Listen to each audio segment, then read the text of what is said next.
Hi, Ginger with my thoughts for today. And today we'll be talking about our friends on the left who have a little bit of a problem.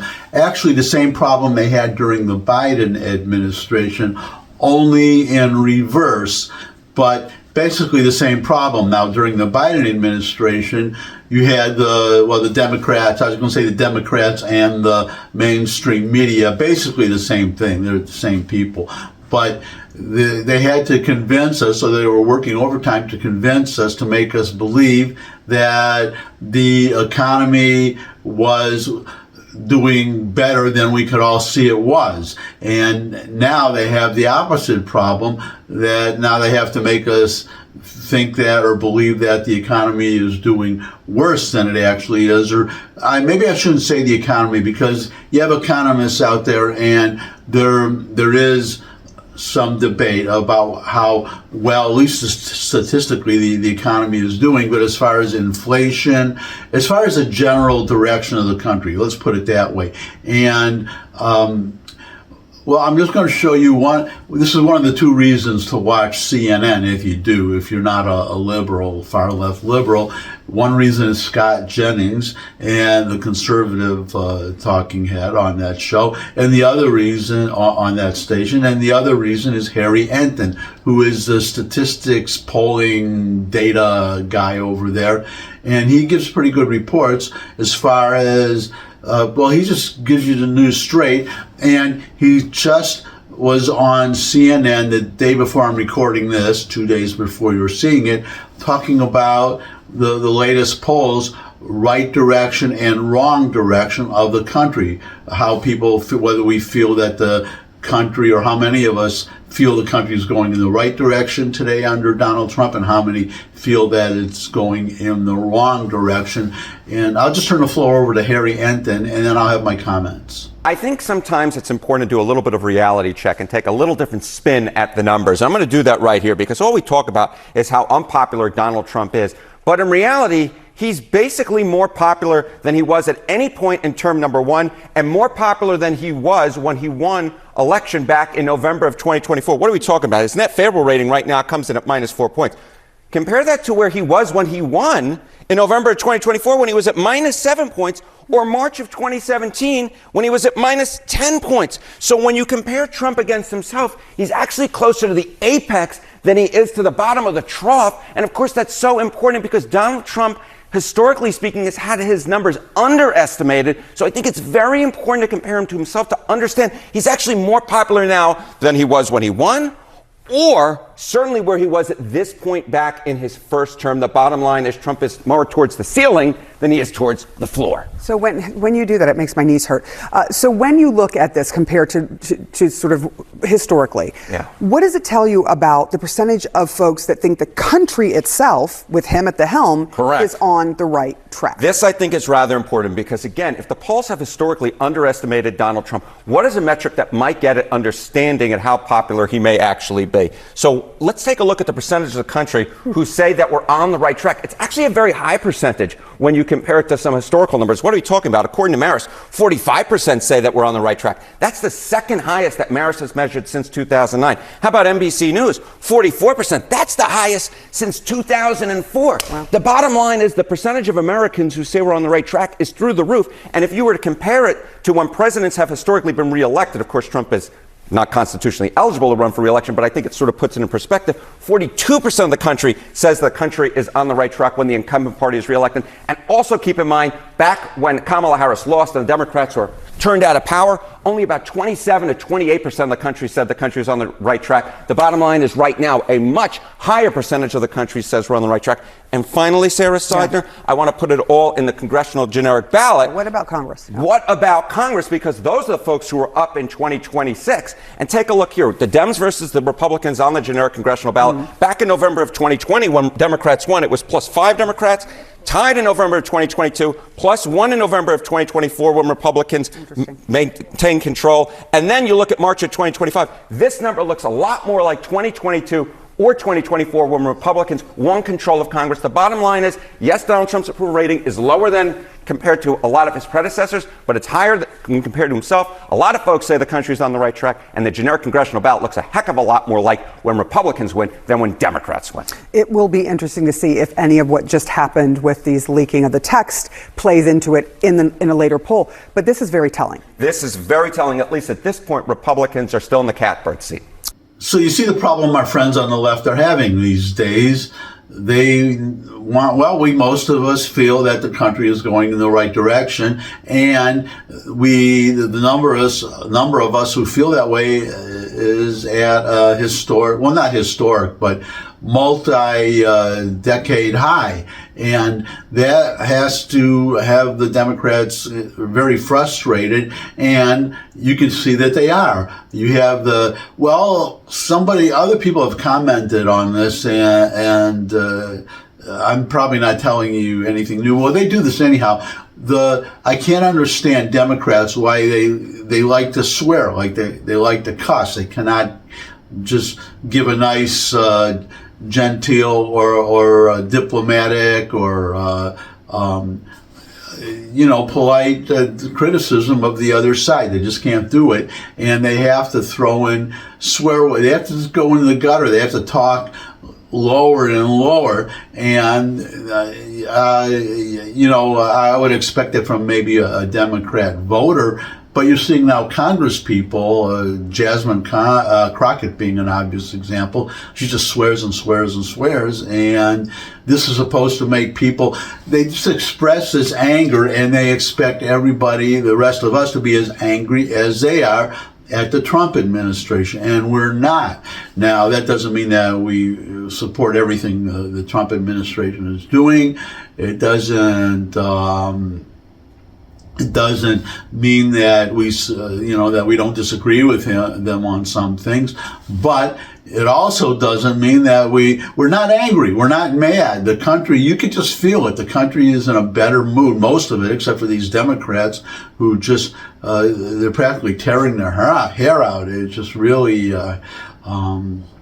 it's just pathetic to watch. It really is, and I almost feel sorry for them. I don't know how they expect to win an election this way. It will be interesting to see what happens in the midterms, but until then, I just want to throw in a final statistic, actually a couple. What's really frustrating them is Trump, well, let's start with the Democrats. Their rating in two different polls, one of them I think was CNN, but I don't know who it was, but had the Democrat Party rated at 29%. The other poll, which I think was NBC, don't quote me on the sources, I could be wrong, but one poll 29% approval, one poll 27% approval, which is very low. Now, Donald Trump, you just heard Harry Enton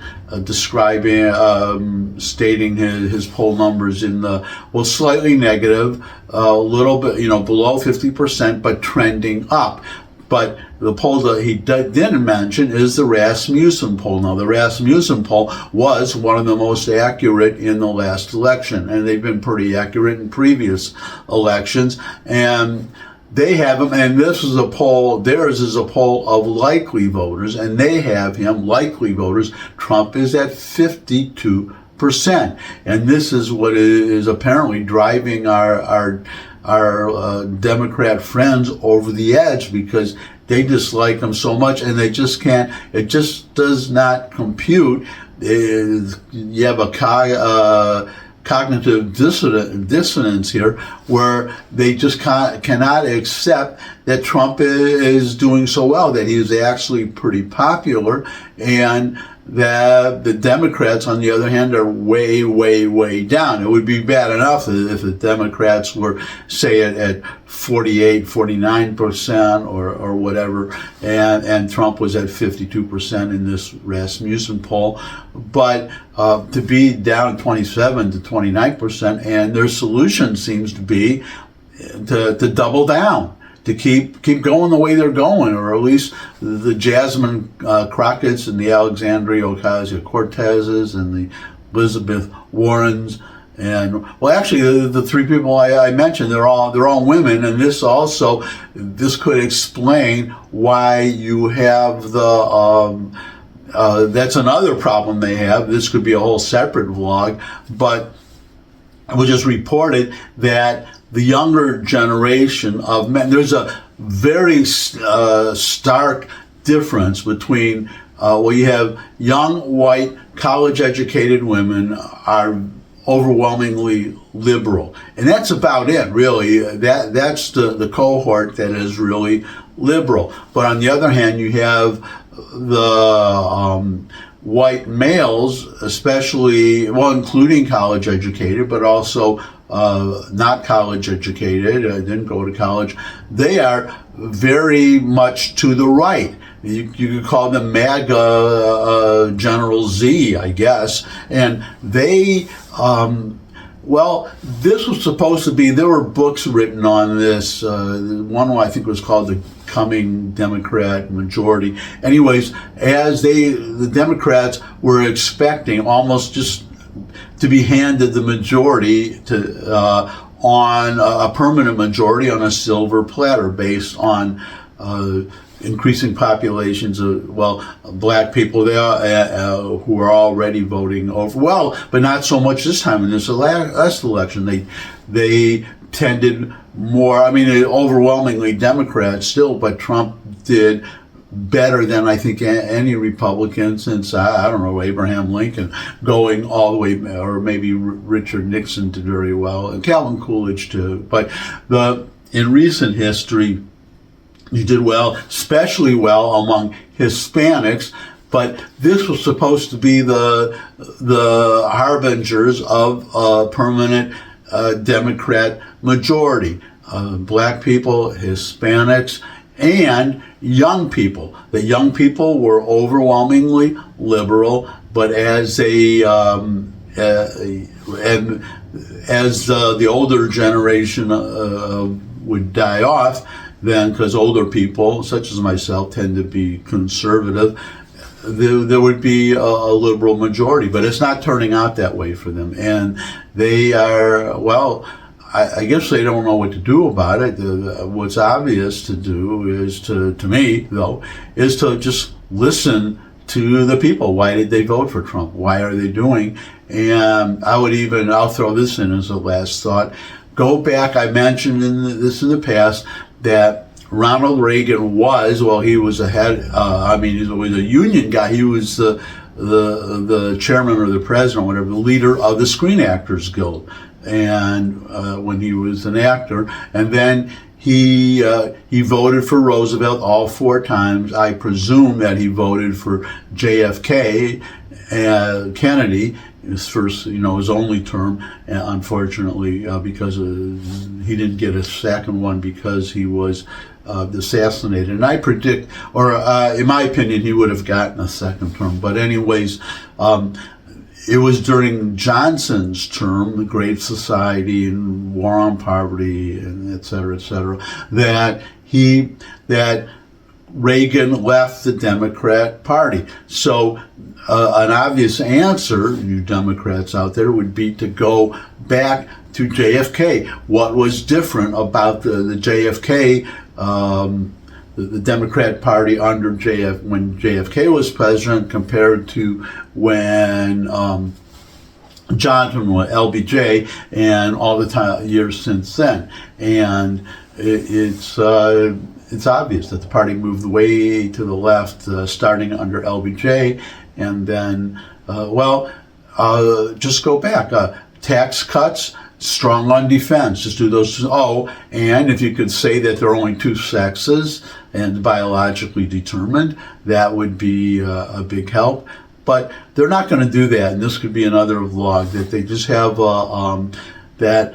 I think the Democrat Party should split up, just like the very far left or the very far one side or the other, or the moderates should leave and start a new party, as the Republicans as some of the Whigs did in the antebellum years, leading up to the Civil War, over the issues of slavery. The differences were so stark that some of the Whigs left and they formed the Republican Party, and the Whigs are no more. It would be interesting to see what happened if this far left, these Democratic Socialists, split off and form a Democratic Socialist Party, or join it, expand it, whatever.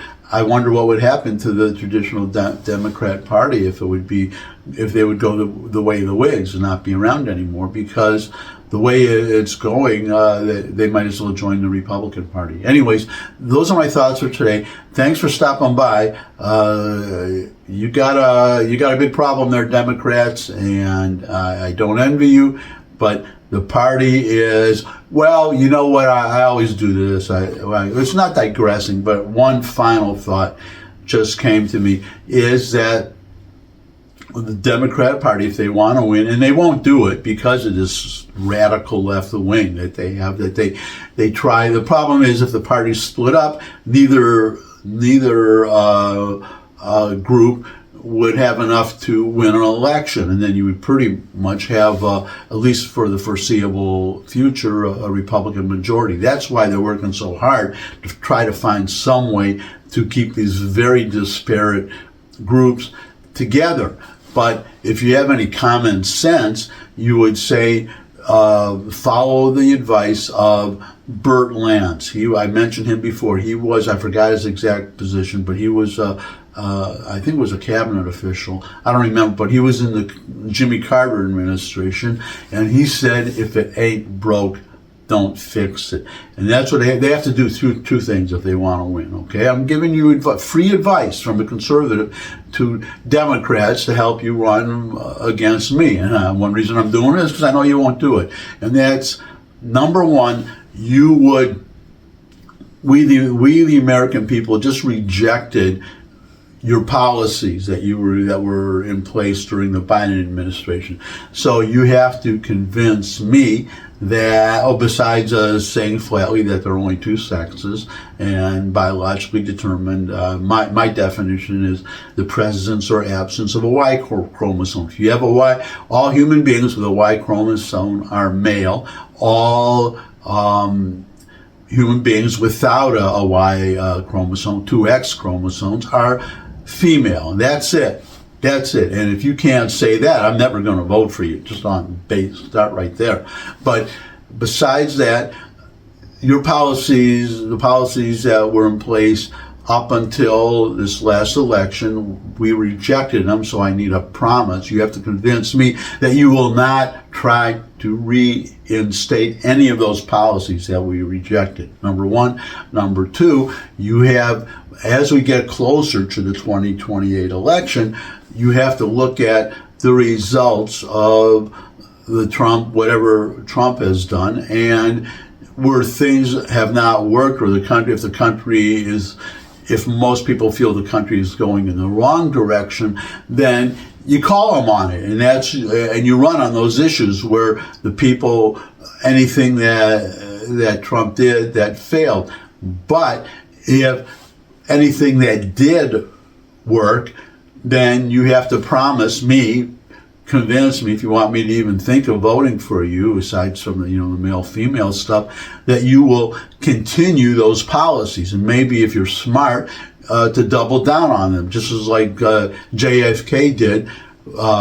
Nixon was obviously vice president under Eisenhower, strong on defense, and JFK argued that he would be even stronger on defense. So whatever Trump is doing, will be doing in 2028, anything that's working, you want to not only pledge to continue those policies, but to double down. And I've talked about it in this past, maybe I'll reprise it in another vlog.